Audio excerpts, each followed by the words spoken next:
Hello, I'm Elaine Sanchez, founder of Caregiver Help, and I am back with another of our series about supporting families and family members with disabilities. And my guest again today is Tim Rocak, and Tim has over 40 years experience working on behalf of people with disabilities. And he's the former CEO of Garden Services. It is a Salem-based not-for-profit corporation.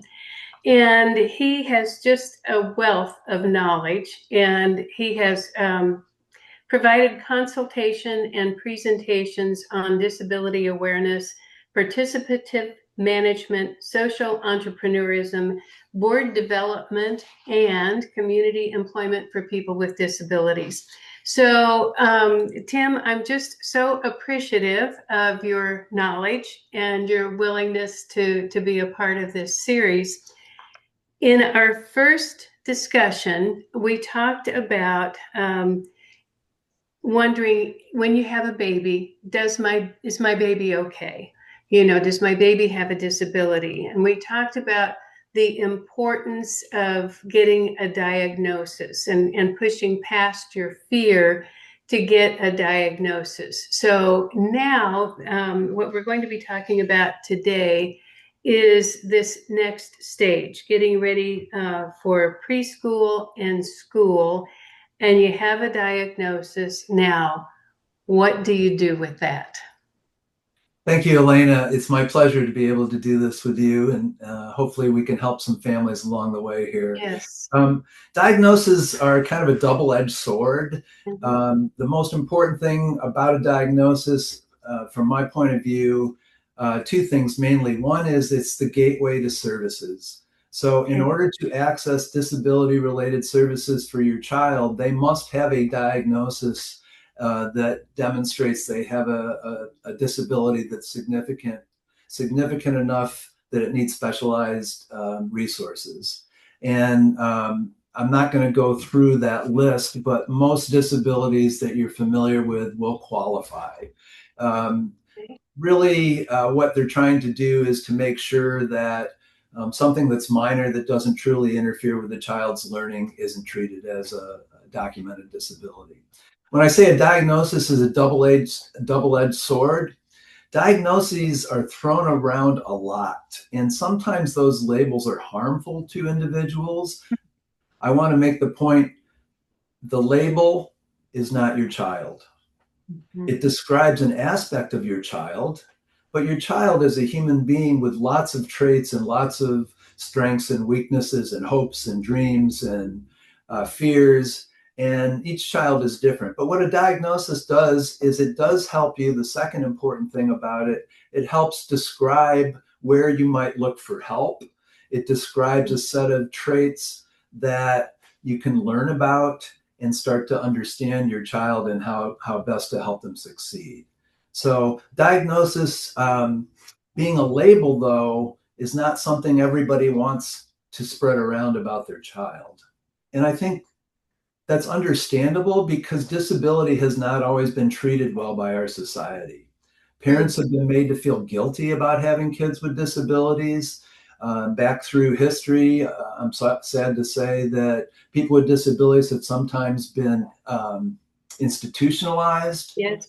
And have had their rights taken away. And so I understand that parents might want to be cautious about diagnostic labels. While it's a useful tool to get you services and to talk to professionals who can help about what services might be useful to your child, it's really up to you and your family what you tell other people. I was going to ask about that. So if your child has a disability, I think what you're saying is you don't have to tell them everything. That's right. And so can you give us an example? I know I've heard you say before that sometimes people say things that are really rude or hurtful. Can you address that? And let's just say, pick a disability, if you would, and then help us understand how you can explain this and make it sort of like, okay, my child has blue eyes. How do you just make this another aspect of who this child is? I love your example. My child has blue eyes. I couldn't have done it better. Yeah, simple. Yeah, Simple. yeah. Sometimes I tend to overcomplicate things. That's one of my weaknesses. But I think it serves you best to give a simple explanation if you feel you want to give an explanation. And the way you handle it as, here's an aspect of my child that I'm sharing with you. Some of it may be obvious, some of it may not be. But I really like how you put it. It's just another aspect of your child, like the color of their eyes. Okay. People, we're starting to talk about preschool and moving into Mhm. school. One of the things that I think is sometimes scary for both the child and the parent, but maybe even the parent more, is you're working on helping your child get used to playing with other kids. You have a concern that some of the characteristics, maybe your child doesn't talk. Maybe they don't have language skills, and you're a little afraid of what happens if I don't say anything as much as you are what happens if I say too much. Huh. So I think a simple explanation, especially for children, is most eloquent. It's kind of like when you hear about sex education with kids and the kids asking about where babies come from, and you go through Uh-huh. all the biology with them and you get into the technical terms, and the kid just wanted to know the hospital. Yes. Usually kids don't need as much information. They just Yeah. want to know why Johnny isn't talking and what they can do about Yes. it. And so I think a couple of examples, it's just Tommy doesn't talk. He listens and likes to play with other kids. Mm-hmm. That might be enough. Mm-hmm. Um, you may have a child that has cerebral palsy and they use a wheelchair. And, there's a question about why are they in a wheelchair? And again, a simple answer might just suffice with Jane was born with a condition where she can't walk, so she uses a wheelchair to get around. Yes. And that may Yes. be enough. I Mm-hmm. do have different answers for adults. You kind of hinted at that earlier. Mm-hmm. I tend to work on a need to know basis. If somebody's asking a really personal question that you don't want to answer about your child's disability, Mm-hmm. especially if it's in front of them, Mm-hmm. you can answer or not answer as you see fit. There is no requirement in the world that says you have to spill your personal information to some stranger on the street that Yeah. asked an inappropriate question. But you're usually floored by it when somebody does that. Yeah. And so I think it's helpful to have something in mind because Mm-hmm. probably eventually somebody's going to ask something. And we've talked about the kids' version of that. I think kids need information. They need Mm-hmm. just enough information to feel like, okay, now I know how to play with the child with disabilities successfully. Adults, I don't know why they're going to ask you those questions, but it's usually just idle curiosity. Sometimes the motives aren't great. Mm-hmm. You might have an answer ready that would be just as simple as, why would you ever ask such a personal I question? was just thinking that. Yeah. Oh, nobody's ever asked me that question before. Why would you ask it? And then And put Tony it back on silence. them. Yeah, total silence.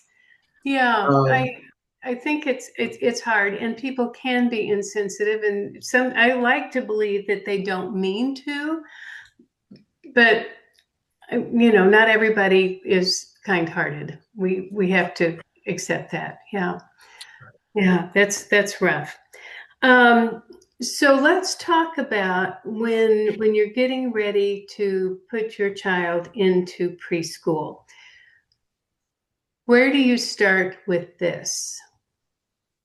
First off, I want to kind of tie to our previous session and say that hopefully you've identified disability Mm-hmm. early in your child's lifespan, and you've already reached out to a county developmental disabilities program to start early intervention services, or your school district. So early intervention, you have a right to early intervention services to help your child's development from birth to age 5 through their school district. It's part of the IDEA, the Individuals with Disabilities Education Act, which is law. And so know that those services are available to you and that you have a right to them on behalf of your child, and that you've begun doing some of those therapies, which can include anything from physical therapy and occupational therapy to communication skills training to speech training to behavioral support. Pretty much anything that is a normal development that you would like to see in any child can be helped through early intervention. If you've begun that, then some of the things that you can do in addition to formal therapy, it might be a good idea to see if you can help your child learn to be in the world without you having to be the sole controller of their environment. So when I say that, I'm talking about things like playgroups. Is there a play group that you might find with kids with disabilities or with kids without disabilities? Developing some social skills, developing some comfort around other children, maybe even making a friend so that by the time you're ready to go to school, maybe there's a friendly face in the classroom and it's not so intimidating. Go through that door. If you are able to do it, you know your child better than anyone else. If your child's able to participate even minimally in some kind of play group, I think it's a great idea to help begin that process. So you would start, you get the diagnosis, you call your county developmental disability office, right? And then you find out what is available. Right. You ask for resources. Where, yeah, and I think I've heard you say this before, but I'm a little bit surprised that you start with the school district when the child is still really young. Yes, and that's before they start to school. And they're not going to be attending school per se, but the laws that allow them access to early intervention are woven through the school requirements. And so you may not actually go to a school for those services, but the law provides them through the IDEA, the Individuals with Disabilities Education Act. The other thing that you can do to help your child be ready, because it's a big step for any child, and if your child has additional challenges, communication being a very common one, sometimes it's physical disability as well, that's going to make it a big leap to just go from I'm home all the time to okay, you're in school. So situations where there's a little bit of structure that you can help your child learn how to handle. It doesn't have to be a play group. It doesn't have to be school. It could be as simple as community events. It could be attending what do they call it? Reading time at the library? Yes. Story time. Sorry, it's been a while since I've had little kids. Yeah, me too. But community events, activities in the community, social, or any kind of situation that's a little different, that's out of the home, where there's an opportunity to interact. And I want to point out that not only does your child benefit from that, the community benefits from that. Our society has gotten better in how we help and get along with people with disabilities as we've seen people with disabilities more. So maybe when you and I grew up, Elaine, you might be younger than me, but when I grew up, kids with disabilities weren't in the regular schools. No, that's true. You didn't see a lot of people with disabilities. Right. And the wonderful thing that's changed about that as children today are around kids with disabilities more, they really don't think a lot about it. It's just another normal characteristic of a different kind of person that you see as you go through your life. So it's really healthy, not just for your child to get out and do things around other people, but it's really healthy for other people to see different kinds of people and what they can contribute and what their unique talents are. I agree wholeheartedly. I have a question for you about paying for this, because I'm thinking about Head Start. And Head Start, I'm wondering, I just know that childcare and preschool is really, really expensive. And if you don't have resources to pay for that, then I'm wondering if the IDEA program, IDEA, starts with preschool. Will they pay for a preschool if there is not a Head Start program in their area? I don't believe IDEA covers paying for a preschool. It'll cover the therapeutic activities.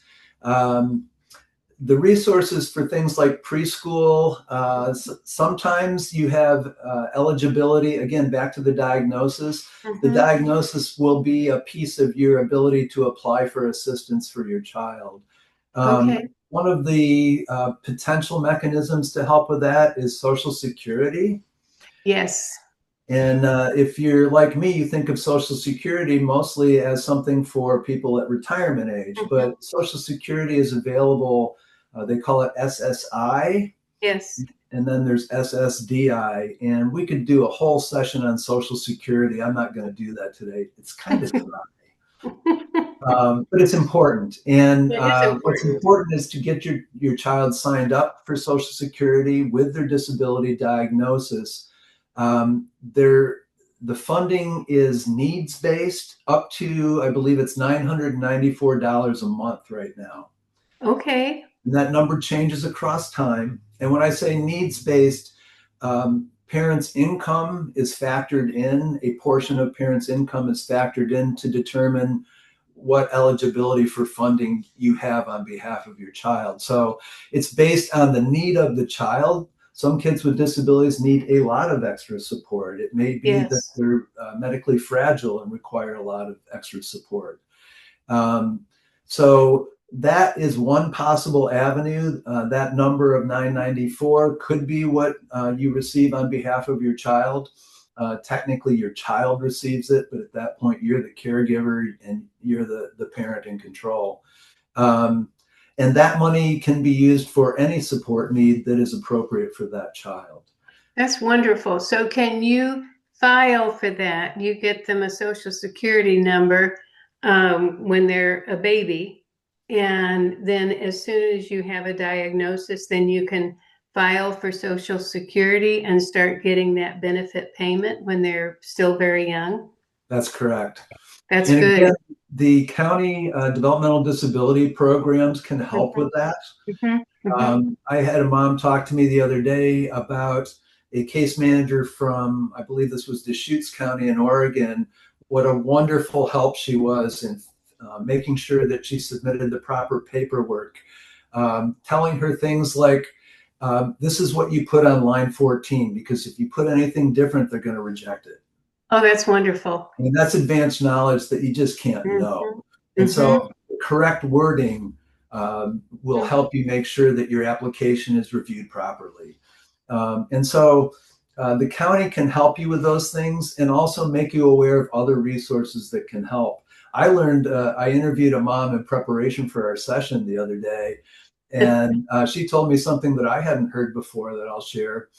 Again, I don't know that every state is this way, but she lives in Oregon, and she said her case manager told her that she could apply for medical assistance for her child through the Oregon Health Plan.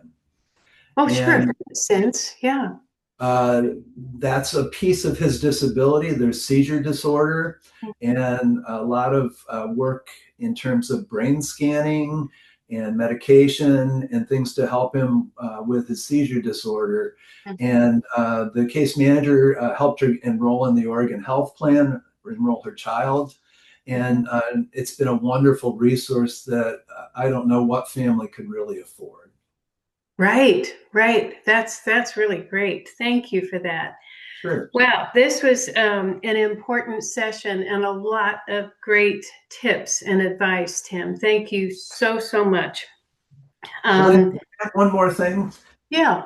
Back to helping your child get ready, because you've got several years before your child will be eligible for full Mm-hmm. school. Mm-hmm. Mm-hmm. And one of the things that I've seen, you can see the difference sometimes when children enter that have had more parental support. Mm-hmm. And there's simple things that aren't real technical. They don't involve specialty Mm-hmm. personnel or diagnosis or anything. And it's what I call the power of positive expectations. Uh, Okay. as you're raising your child, they're going to enter a world where eventually you won't be there. And the power of positive expectations, my experience has been that people with disabilities, like all people, rise to positive expectations. And there's also what I pair with that is the model of least assistance. So one of the things that we want to do, and parents probably get out of this mode faster than the rest of us, but we want to help those kids. And so sometimes that means doing more for the child than is really beneficial to the child. Yes. And as a parent, we want to protect the child also. And so the model of least assistance is something, if you start to think of it that way in your home, it's going to help your child as they move forward into preschool and school. And what that model says is basically you provide the least assistance your child needs to help them be successful. Mm-hmm. With a child with real severe disabilities, you might be helping them reach for something, and it might be you're holding their hand and helping them get to it. Mm-hmm. But Mm-hmm. across time, as they start to develop some motor skills and some motivation and understand that that's a way they can get what they want, maybe you just start removing your hand and you reach for their hand, but very quickly pull your hand back. That's a Yeah. real significant example of least assistance. But it can also take form like decision making. Are you Mm-hmm. giving your child decisions, or are you making the decisions for them? Mm-hmm. And Mm-hmm. of course, you have to make some decisions for your child, but it can start with choosing clothing for the day. Yes. And a least assistance model, it may be you say, okay, pick out what you want to wear, and your child does nothing. Well, that might not be enough assistance. Maybe a little more assistance would be, here are 3 outfits. Which one would you like? Right. So that's an example of how you can help them start to make choices and take more charge of their independence. I like that. I think that's really helpful. I think it takes a lot of patience to do that because our tendency, at least I know mine is, that I'm always kind of rushing. I'm always in a hurry, and I'll do something just to keep the project moving ahead. You really have to take a deep breath sometimes, don't you? And just allow them to take the time they need to do that. It takes patience. Yes, it's easier said than done, isn't it? It is, yeah, it is. And it takes a willingness to also not look at them as totally disabled. You have to look at them and say, I want to help them be as independent as possible. And that means I need to stay back and not overcompensate for them. That's right. Hard to That's do. that's really important. Yeah, it's hard to do. There was one other term you had, and I want to. Um, oh, the dignity of risk. Oh Can yeah. you describe that? Yes. I've worked with a lot of people with disabilities, and um, I don't know how else to say it. My experience has been that most people with disabilities exceed our expectations. Yes. Um, I've seen people who are nonverbal, who seem to have so much disability, you wonder what they're capable of. Mhm. And then a year later, given sufficient opportunity, those people are doing amazing things you never imagined they could do. Mhm. The dignity of risk comes in, again, our desire to protect and keep people safe sometimes gets in the way of people being able to reach their full potential. Got it. And There's all kinds of examples, but like I said, I've worked mostly in the work setting, helping people learn how to gain work skills and acquire jobs and be successful on jobs. So I see people in a challenging training situation. I remember one time there was an individual that I worked with that had pretty significant disabilities. They hardly ever said anything at work. Mm-hmm. But when I was invited, they invited me to dinner at their house, and I went to their residential home, and they were the chattiest person I thought I didn't know they could talk like that. I didn't know Oh, they that's had nice. that much speech. Yes. And it was a different experience and a different environment because of what was expected and what was available. Oh, oh. So if you had asked me what that child is capable of in speech, I would have undershot that. And the point of that is at work, they were in a training setting where their independence didn't really come to the fore. They were being challenged all the time. In their Mm-hmm. more relaxed home environment, where they're allowed to explore and roam and speculate and make jokes, they were a different person. And what shaped that is the expectations of both of those situations. Isn't that interesting? Yeah. I The just other, thought about you talking about the getting the glass of water, and I'm thinking, okay, at some point you have to stop reaching for them, that's right. and the risk is they're going to spill the water. Okay, let them spill the water. You risk a little bit of a negative outcome for them to learn and develop certain skills on their own. Right. You make a good point. The risk is proportionate to how much independence you can allow, too, right? Mm-hmm, So if a mm-hmm. glass of water spills, it's not the end of the world. Nobody's going to Right. die. But as they advance through their life, sometimes the stakes get higher, and it Sure. gets harder to let go. Mm-hmm, But again, my experience has been people with disabilities can do way more than we give them credit for a lot of the mm-hmm, time. mm-hmm. Seen people with disabilities working in industrial environments, driving forklifts. I've had experience with people with disabilities working in sawmills, operating gang rip saws. Yeah. The first time you suggest that to a family member because the individual wants that job, the reaction is usually fear. Well, you saw me do this, right? Yeah, I did. I was like, what? Yeah. And Yeah. I'm not saying the risk isn't there or that we should not pay attention to it. Mhm. In the environment with the sawmill and the gang rip saws, well, first off, you and I can apply for a job in a mill with a gang rip saw. Mhm. And there are safety precautions that we will take and that the Right. employer will take because it's Right. not neat for us to cut off our hand either. Right. The difference between you and me and that individual with a disability is we get to make that decision for ourselves. Yes. And there's dignity that goes with that. Yes.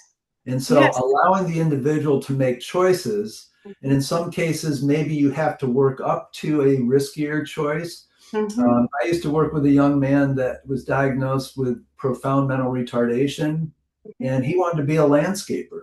And he was quite a capable young man, but the idea of him working in a more or less independent situation, pushing a lawnmower, was scary.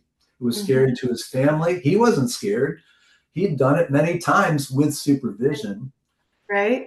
So in a situation like that, do you hold him back? Do you say, no, you can't do that and narrow his world? Or do you find a way to try and honor that choice? And so, just it's not an either or. Sometimes you can mitigate the danger and still honor the choice. In the case with the gentleman working independently doing landscaping, we had a staff person start with him. And then Uh-huh. eventually the staff person would check in on him, but they would be a block away watching to make sure he was using Mhm. the proper safety procedures and that no injury was occurring. And you can go over the period of weeks or months and eventually fade that again back to least Yes. assistance model. Now the staff person is going to drop him off and pick him up at the end of his shift. But that might happen over a period of confidence building and Mhm. demonstrated competency Mhm. to where the Mhm. risk is Mhm. minimized, but Mhm. the individual gets the satisfaction of the accomplishment. So I see why those two go together, the power of positive expectations and then the dignity of risk. I think those are really very powerful phrases for us to remember. We will be sure to put that in the description. And also, we will put, Tim, you will put your contact information in the comments in case anybody would like to call you for consultation or keynotes or that type of thing. So thank you. This was a very rich discussion, and we're going to be moving on. In our next session, we will be talking about sources to support you and your family. So let's wrap this up for now, and then we will go to our next session soon. Thank you, Tim. Thank you, Elaine.